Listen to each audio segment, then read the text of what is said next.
มื้อนี้ทางวลากะได้มาติดตามเนาะหรือว่าได้มาเยี่ยมยามทางครอบครัวเอื้อยบุญมีพี่น้องเอ้ยเนาะตอนนี้เพิ่นกะได้หย่ามาใหม่อีกทีหนึ่งเนาะเพิ่นว่าพี่น้องเอ้ยเนาะเห็นเพิ่นอันน่ะดังไฟอยู่งอมๆเนาะพี่น้องเนาะรู้ว่าเพิ่นเห็นหยังอยู่กินเนาะพี่น้องเนาะทางวลากะสิเข้าไปเบิ่งเพิ่นก่อนพี่น้องเอ้ยหนึ่งเขาตอนแรกพี่น้องเอ้ย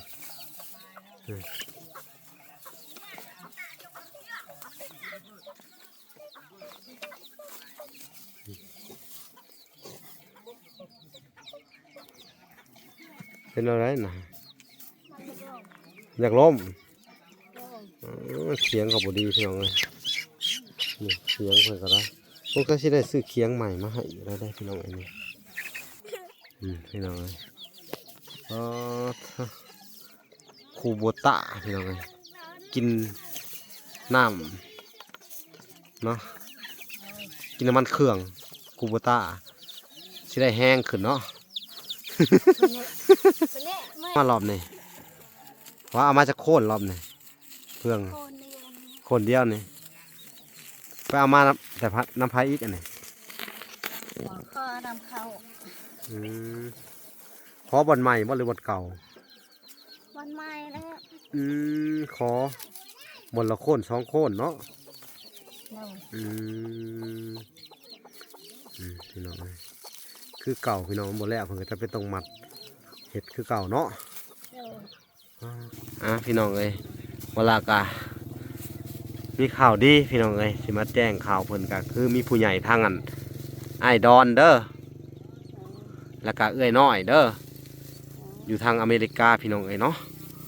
เพิ่นก็ผากมาให้เด้อ150เด้อ150เหรียญเนาะแล้วก็เป็นของเอลิซ่าน้ำ150เด้อกับผู้ดีมีผู้ใหญ่จะดี2ครอบครัวพี่น้องเลยเนาะทางครอบครัวเอลิซ่าและทางครอบครัวไอดอนนะครอบครัวไอดอนเนี่ยกับ2พ่อเมียเพิ่นเนาะไอดอนเอ๋ยน้อยเด้อ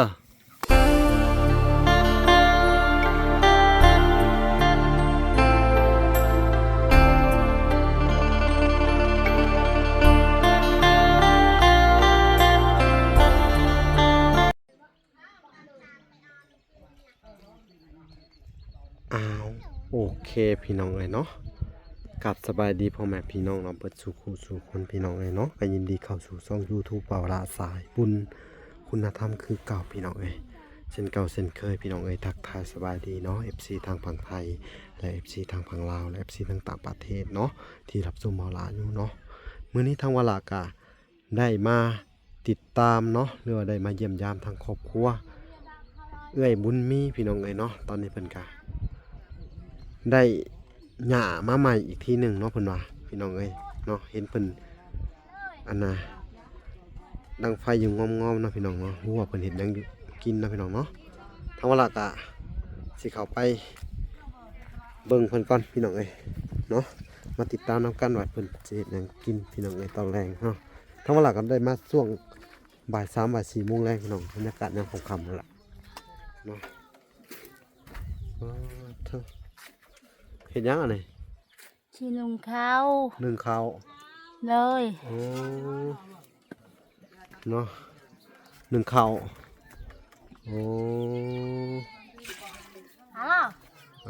พี่น้องที่นึ่งข้าวสบายดีโดยสบายดีหัวหูเนาะสอนเขาเลยเด้อสอนสอนลูกให้สบายดีเนี่ยเด้อคนหนึ่งไปใช่แหละคนหนึ่งไปนำเขาไปนำไฟไปนำเขาอันโอ้ไม่เท่าไทยฮะลูกมันคนไปนำลูกไม่เท่าไทยนะไปหากินบ่ไปกับเพื่อนเอ้ยน้องไปลิ้นเพื่อนไอ้น้องพี่น้องเลยพี่น้องเลยอันนี้ฮะไปได้เฟืองมาใหม่บ่น้อย อ๋อสีสารเนาะเอามาพริกอันน่ะนึ่งข้าวก่อนเสิร์ฟข้าวก่อนเสิร์ฟโลดพี่น้องไอ้บ่ละครับสิมาเบิ่งเพิ่นนึ่งข้าวก่อนอ๋อนี่กีตาไฟเพิ่นพี่น้องเนาะอันนี้ก็เพิ่นไฟหญ้าคือเก่าเนาะโอ้แมวน้อยเอามาลิ้นในไฟหญ้าเพิ่นอันนี้คะแนบเอ้าพี่น้องเอ้ยโอ้เนาะนี่คือเก่าพี่น้องเอ้ยเพิ่นก็เฮ็ดคือเก่าเพิ่นอันนี้คือปั่นลมเนาะข้างๆมันนี่เพิ่นเฮ็ดเนาะได้ขนเฟืองมาคือเก่าพี่น้องในบาทนี่ก็สิเป็นแบบนี้เนาะพี่น้องเนาะอันนี้คือเขากระดับมือแล้วเขาพาดเอาพี่น้องไงเพื่ออาศัยแบบว่าเอามาจามเฟืองคือแบบนี้เนาะพี่น้องมันใช้ประโยชน์ได้อยู่ในเฟืองนี่พี่น้องเลยเนาะนี่ขักอยู่พี่น้องเลยถ้าประเฮ็ดขายในเวลายังอยากซื้อเอาเลยพี่น้องพยาสิเพกระต๊อบสำนี้เนาะพี่น้องเนาะพอได้นอนเย็นๆลิ่นๆพี่น้องเลยพอยามอากาศร้อนเนี่ยนอนมาแต่เฮ็ดเวียกเมื่อยนอนสบายเลยพี่น้องเลยแบบนี้อากาศมันร้อนเนาะแต่ช่วงนี้กะทางประเทศลาวพี่น้องเลยเนาะฝนตก2-3 เทื่อหญ้าก็เขียวกิจีพี่น้องเลยนี่แหละนี่ต้นไม้ใบหญ้าเขียวกระจีขึ้นมาเนาะพี่น้องเนาะนี่เดินบ้านนี่พี่น้องเลยเป็นบ้านแม่เฒ่าไทยพี่น้องเลย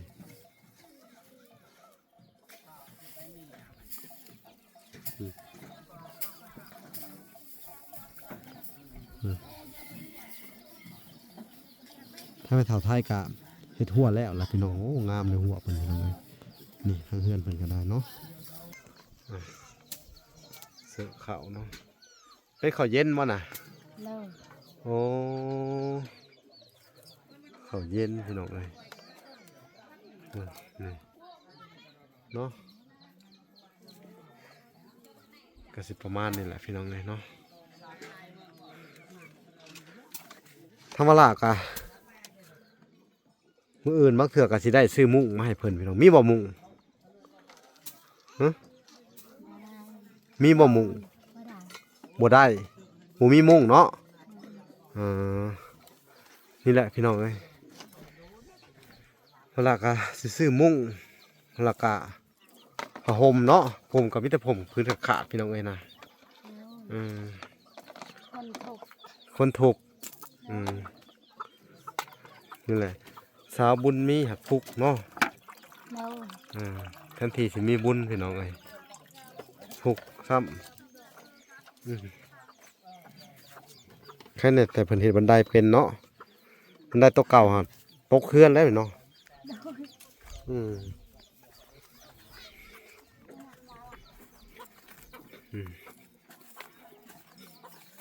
หนึ่งเขาตอนแรกพี่น้องเอ้ย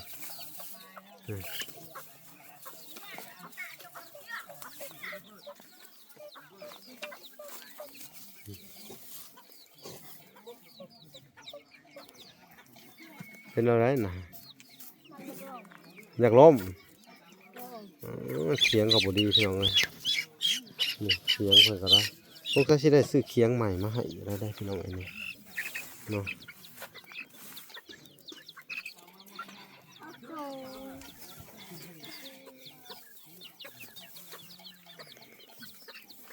สิให้หยาต่อบ่ปันเลยฮะพี่น้องเลยคูโบตะพี่น้องเลยกินน้ำเนาะกินน้ำมันเครื่องคูโบตะสิได้แห้งขึ้นเนาะคนนี้ไม่ปะวานาง ไม่ยังว่าใส่เจ้าอยากไปสิทำโอ้ลูกแล่นไปพุ่นเนาะ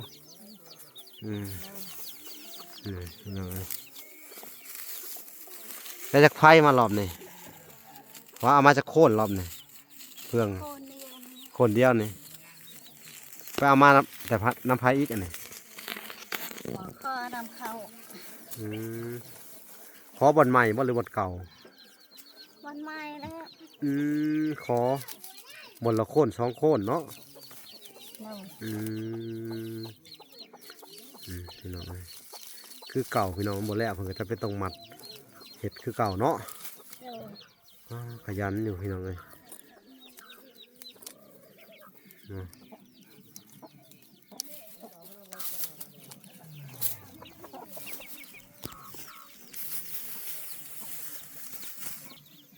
นี่พี่น้องเอ้ยขั้นตอนการเฮ็ดก็สิเป็นประมาณนี้นะเนาะ โดย อืม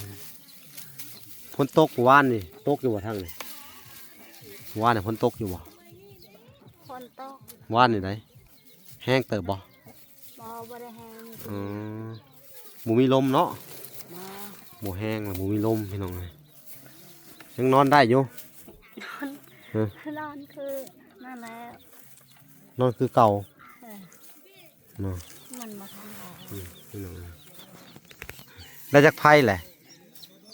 นี่ได้จักก้านแล้วไผหญ้านี่ สอง ได้สองเลย สามตัวนี้แหละ สามตัวนี้น่ะเนาะ โดย พี่น้องเอ้ย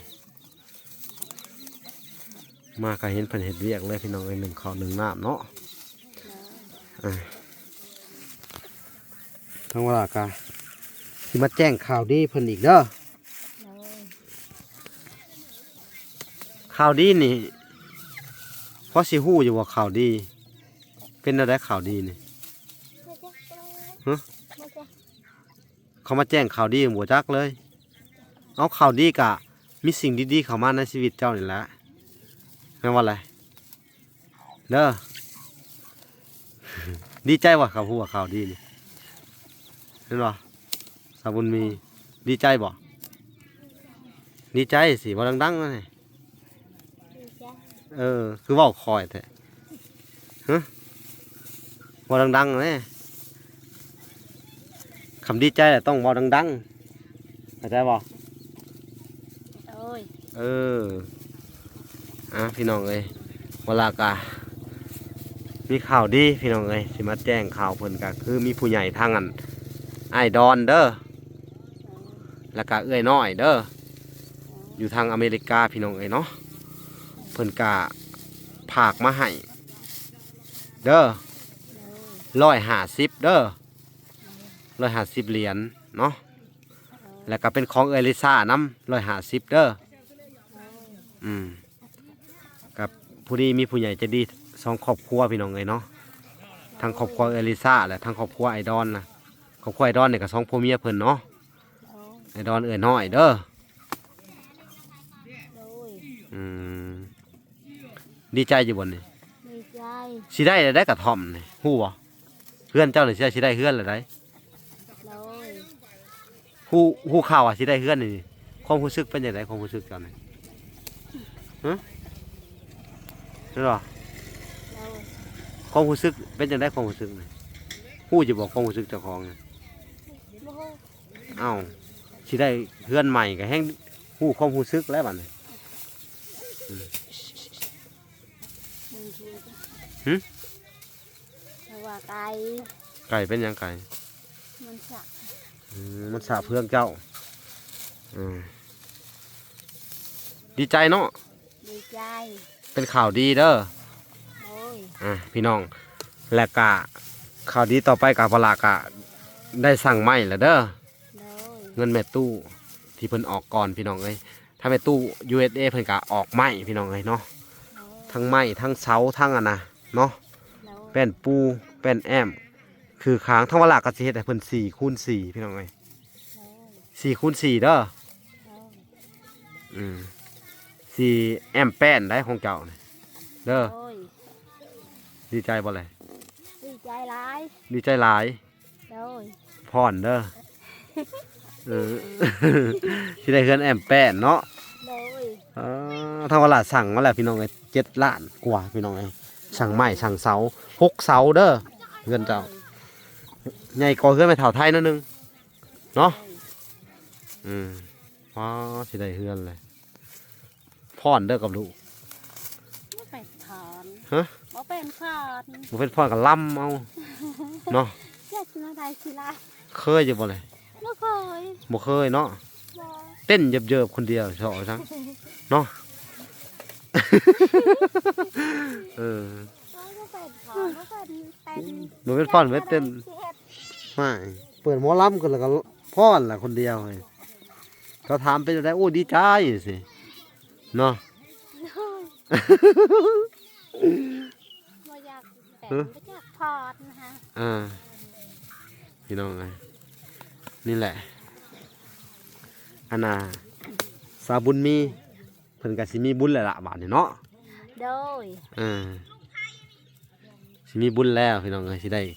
เพื่อนใหม่เลยสิได้กระต๊อบเลยพี่น้องเอ้ยสาบุญมีก็บุญใกล้สิมาฮอดแหละเนาะ โดย อดใจรอพี่น้องเอ้ยเนาะถือว่าเพิ่นก็น่าสงสารอีหลีพี่น้องเอ้ยเนาะก่อนอื่นเบิดก็ต้องขอบคุณเด้อทางเอ้ยเนาะแล้วก็อ้ายเพิ่นอยู่เนาะคือไอดอนและเอ้ยน้อยเนาะแล้วก็ทางเอ้ยลิซ่าและครอบครัวเพิ่นพี่น้องเอ้ยเนาะผู้ที่ซอยเนาะก่อนหน้านี้ก็เป็นเงินของทางแม่ตู้เด้อ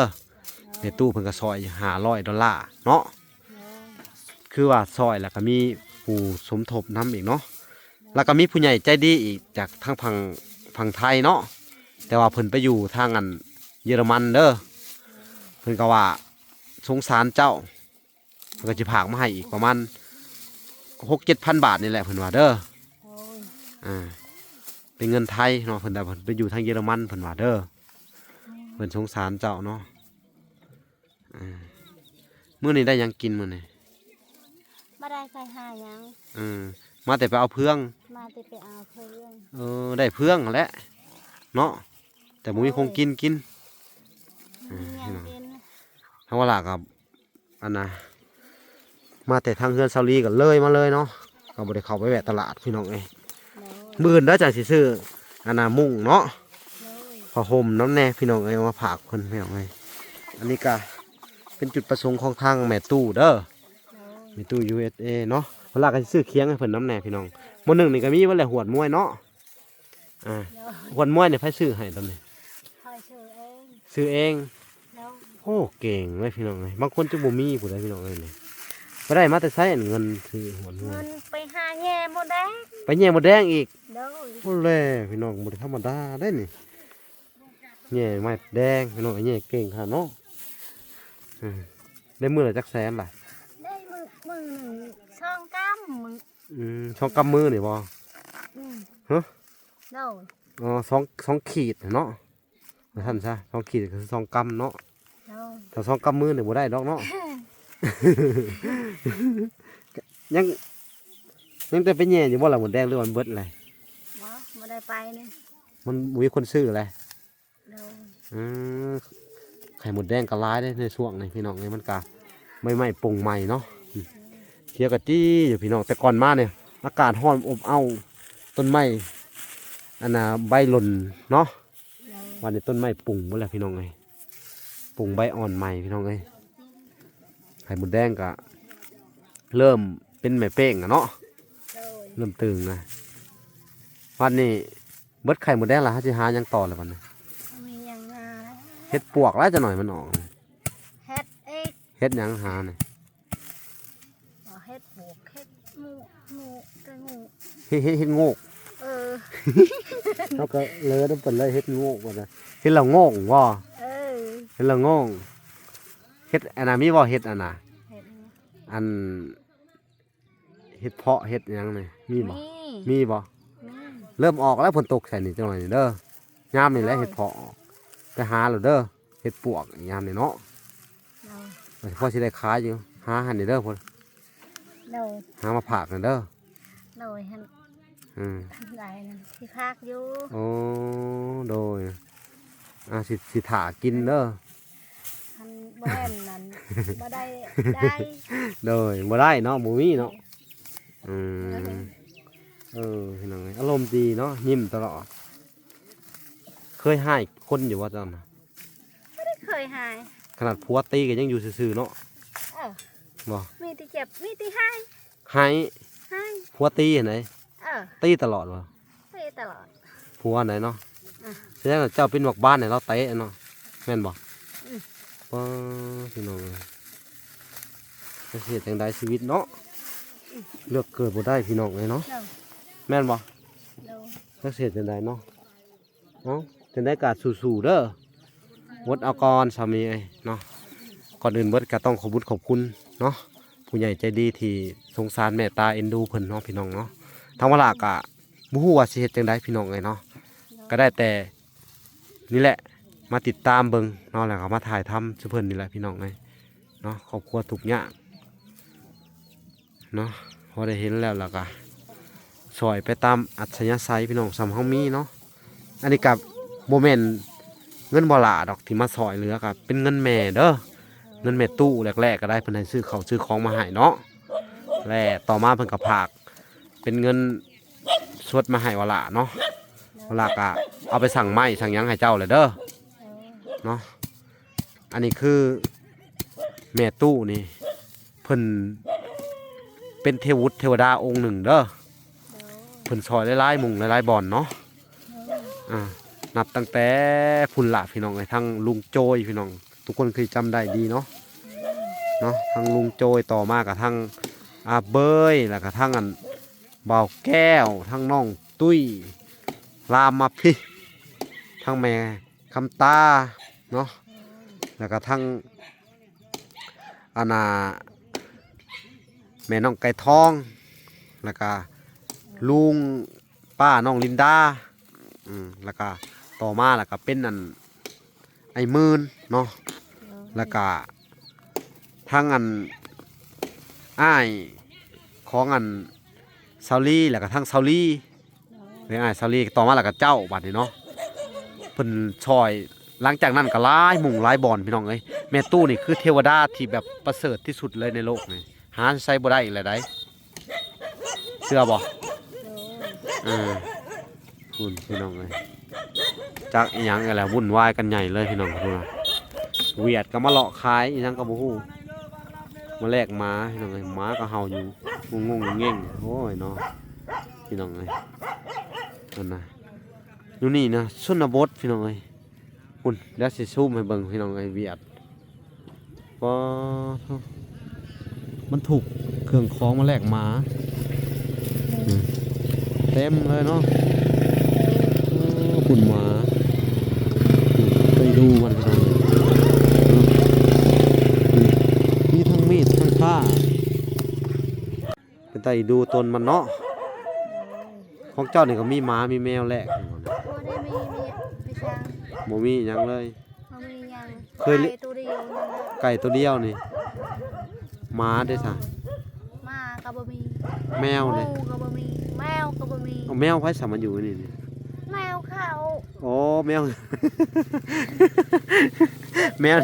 แมวนี่มีประโยชน์อยู่บ่แหละแมวเนาะ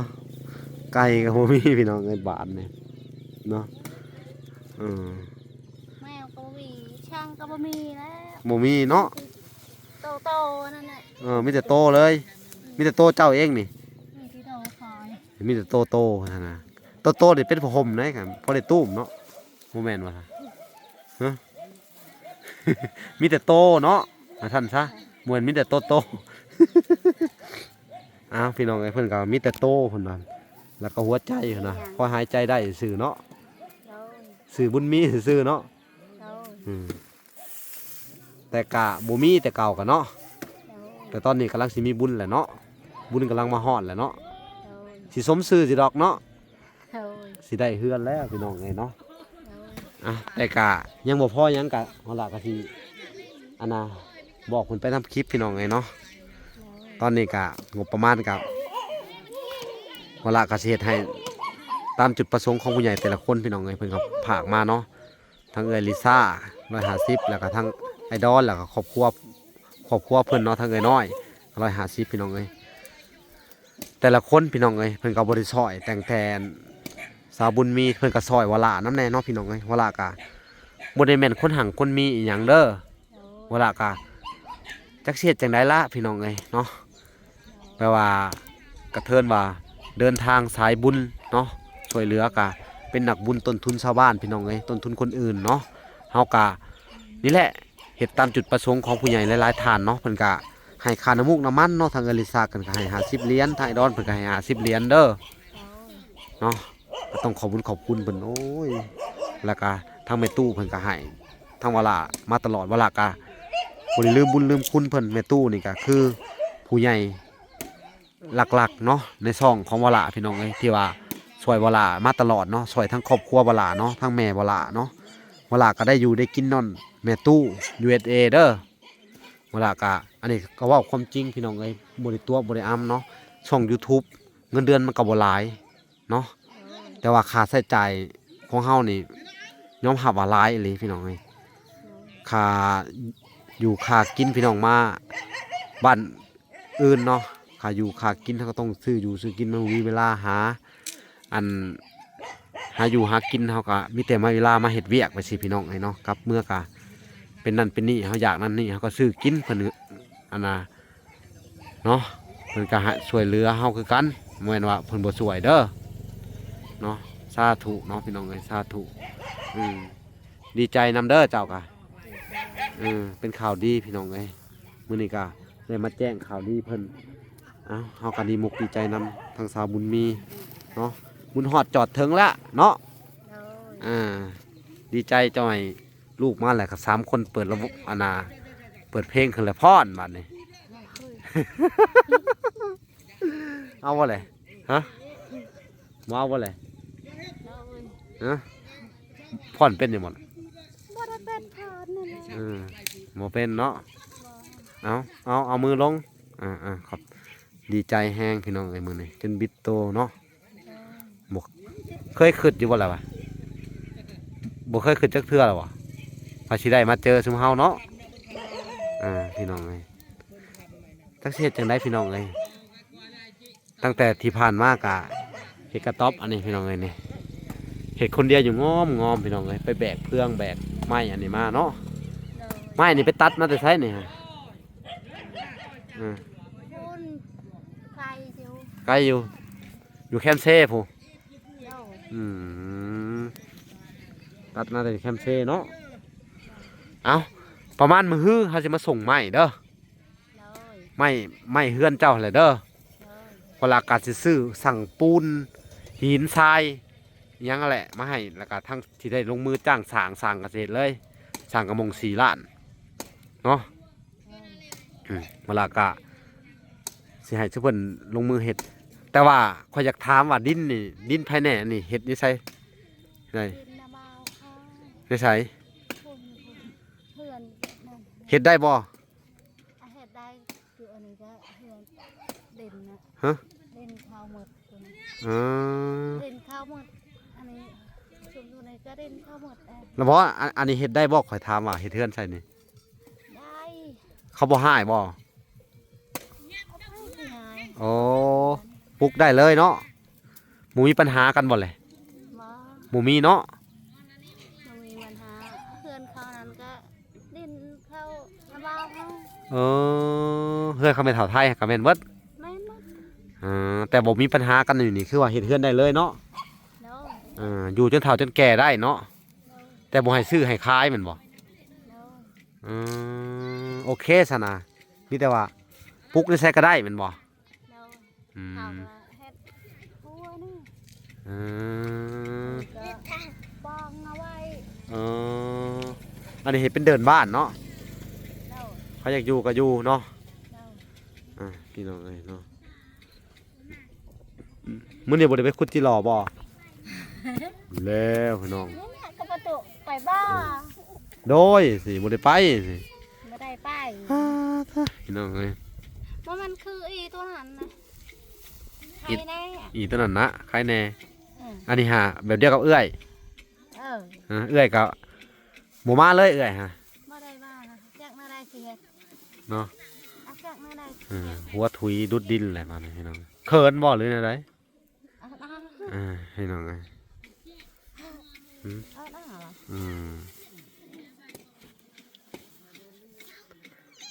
โอเคพี่น้องเอ้ย